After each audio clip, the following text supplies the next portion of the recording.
ಮೂರನೇ ಬಾರಿಗೆ ದೇಶದ ಪ್ರಧಾನಿಯಾಗಿ ನರೇಂದ್ರ ಮೋದಿ ಇನ್ನೇನು ಕೆಲವೇ ಗಂಟೆಗಳಲ್ಲಿ ಪ್ರಮಾಣ ವಚನ ಸ್ವೀಕರಿಸಲಿದ್ದಾರೆ. ಮತ್ತೊಂದು ಕಡೆ ನಾಡಿನಾದ್ಯಂತ ಬಿಜೆಪಿ ಅಭಿಮಾನಿಗಳು ಸಂಭ್ರಮದಲ್ಲಿ ತೊಡಗಿಕೊಂಡಿದ್ದಾರೆ. ಹಾಗೆ ದೇವಸ್ಥಾನಗಳಲ್ಲಿ ಪೂಜೆ ಪುನಸ್ಕಾರ ಕೂಡ ಜೋರಾಗಿದೆ. ಕೇಸರಿ ಪಡೆ ಮತ್ತೊಮ್ಮೆ ಒಳ್ಳೆ ಅಧಿಕಾರವನ್ನ ನಡೆಸಲಿ ಅಂತ ಅಭಿಮಾನಿಗಳು ಹಾರೈಸ್ತಾ ಇದ್ದಾರೆ. ನೋಡೋಣ.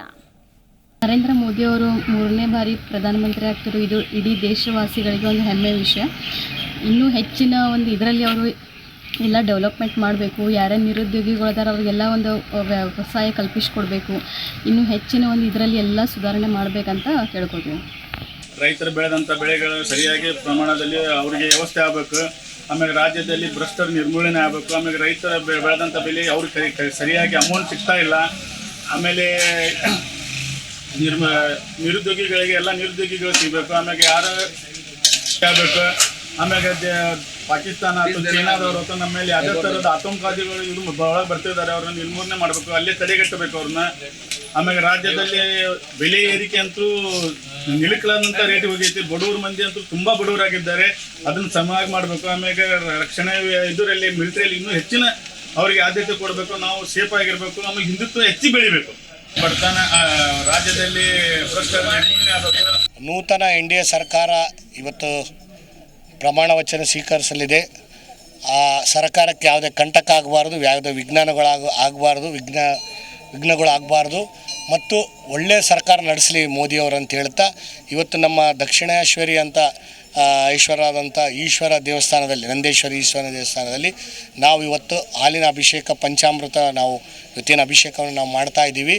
ವಿಶೇಷವಾಗಿ ನಮ್ಮ ನಾಯಕರಾದಂಥ ಕುಮಾರಸ್ವಾಮಿ ಅವರು ಇವತ್ತೇನು ಕೇಂದ್ರ ಕೃಷಿ ಸಚಿವರಾಗಬೇಕಂತ ನಾವು ಒಂದು ಅಭಿಲಾಷದಿಂದ ನಾವು ಇವತ್ತು ಪೂಜೆ ಮಾಡ್ತಾ ಇದ್ದೀವಿ. ನಾವು ಕುಮಾರಸ್ವಾಮಿ ಅವರು ಈಗಾಗಲೇ ಕೇಂದ್ರ ಸರ್ಕಾರ ಸಚಿವರು ಆಗೇ ಆಗ್ತಾರೆ.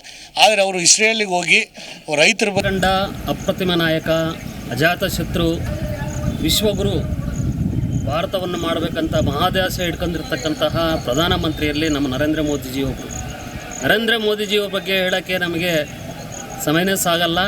ಆದರೆ ಅವರ ಅಭಿವೃದ್ಧಿ ಮತ್ತು ದೇಶದಲ್ಲಿರ್ತಕ್ಕಂಥ ಪ್ರಜೆಗಳ ಒಂದು ಅವ್ರ ಮೇಲಿರ್ತಕ್ಕಂತಹ ಗೌರವ ಇಂದೂ ಸಮೇತ ಕುಗ್ಗಿಲ್ಲ. ದುಷ್ಟ ಶಕ್ತಿಗಳು ಎಷ್ಟೇ ಅಬ್ಬರಿಸಿದರೂ ಸಮೇತನೋ ಈ ಸರಿ 241 ನಾವೇನು ಭಾಜಪದವರು ನಾವು ತಗೊಂಡಿದ್ದೀವಿ. ನಮ್ಮ ಮೈತ್ರಿಕೂಟ 300 ಆಗಿದೆ. ಇದು ಮುಂದಿನ ದಿನಗಳಲ್ಲಿ ಮತ್ತೆ ಅದು 300 ಅಲ್ಲ 400 400 ಭಾರತ ಈ ಸರಿ ಹೇಳ್ತಾ ಇದ್ವಿ. ನಮ್ಮ NDA ನಾಯಕರುಗಳೇ ಹೇಳ್ತಾ ಇದ್ದಾರೆ, ಮುಂದಿನ ಸರಿ ಯಾರ್ಯಾರು ಈ ಸರಿ ಗೆದ್ದಿರೋ ಅವ್ರು ಯಾರು ಮುಂದೆ ಗೆಲ್ಲೋದಿಲ್ಲ.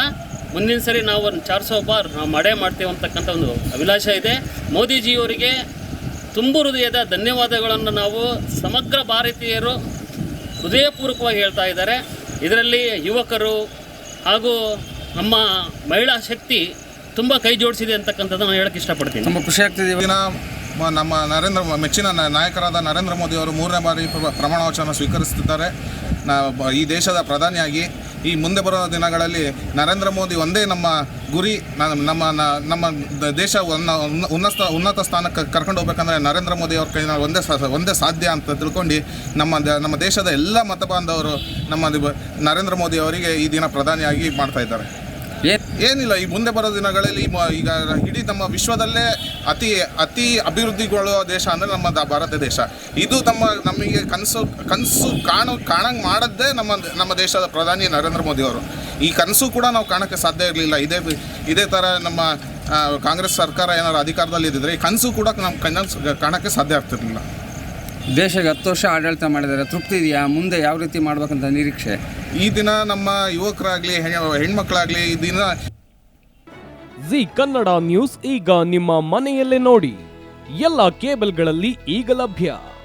ಸನ್ Direct 292, Jio TV 1334, U digital 162, City cable 51, GTPL 17, Abhishek cables 821, Rock Line telecommunication 51, Shri Basaveshwara number 60, Vinayaka digital number 53, in digital number 896ರಲ್ಲಿ. ನಿಮ್ಮಿಸ್ತದ ಜಿ ಕನ್ನಡ ನ್ಯೂಸ್ ನೋಡಿ ಆನಂದಿಸಿ.